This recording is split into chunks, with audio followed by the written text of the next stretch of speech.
Hello everyone and welcome to a new episode of Flying Simon, where today we are discussing 3 things that you can practice on local flights to make you a better pilot today.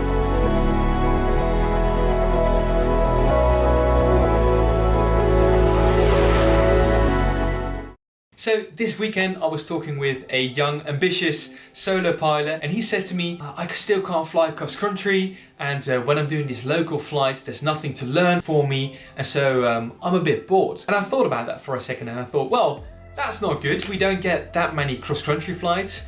Sometimes only maybe 10 or 20 per season, and still you have to learn. You want to become a better pilot, so you better do that in the time that is available to you. And it's just a misconception that you cannot learn anything during these local flights.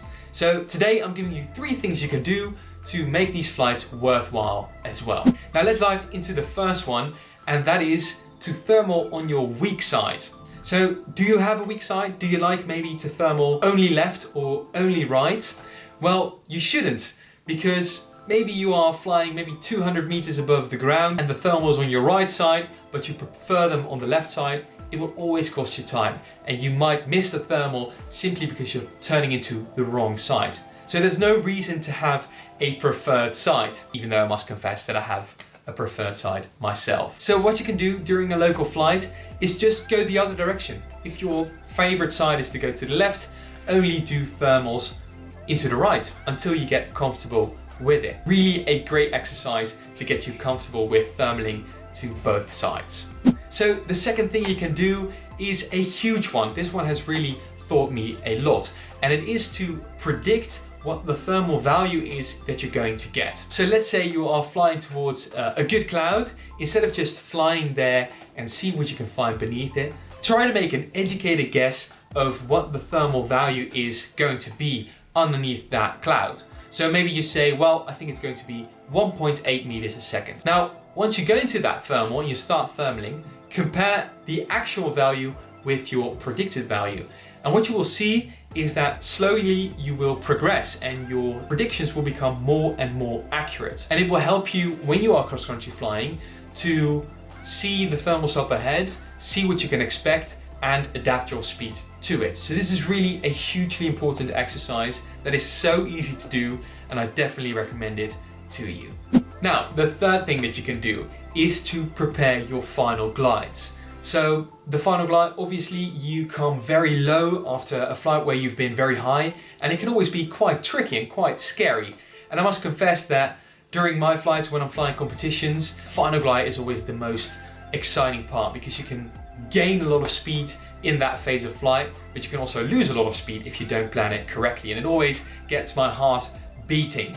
So a great way to familiarize yourself with what the glider can do, what your instruments tell you, is to prepare some of these final glides. And you can start these really high. So what you can do is maybe you are just a few kilometers of your field, just try to make an educated guess on how high you are going to arrive. And the first few times that you're going to try this, it might be 800 meters. And then you can check whether that 800 meters is actually correct. And what you will see is that at first you might underrate the glider. You might find that your glider is actually doing way better than you first expected to be. So when you get a bit more comfortable, you can lower that height and maybe start to arrive at 300 meters or so.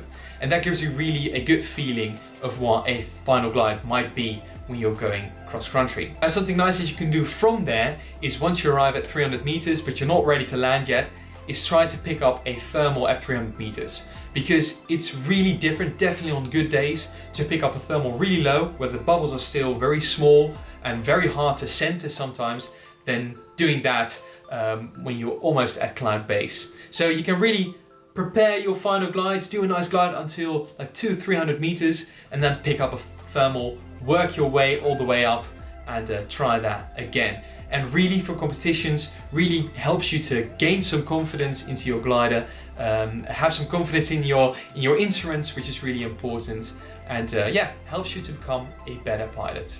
So a quick video today giving you 3 tips on how you can become a better pilot by practicing locally. Let me know if you have done these exercises already, if you are going to try them. I would love to hear if they work for you. Like and subscribe to the channel, because it really helps me to grow the channel, and I'll see you in the next one.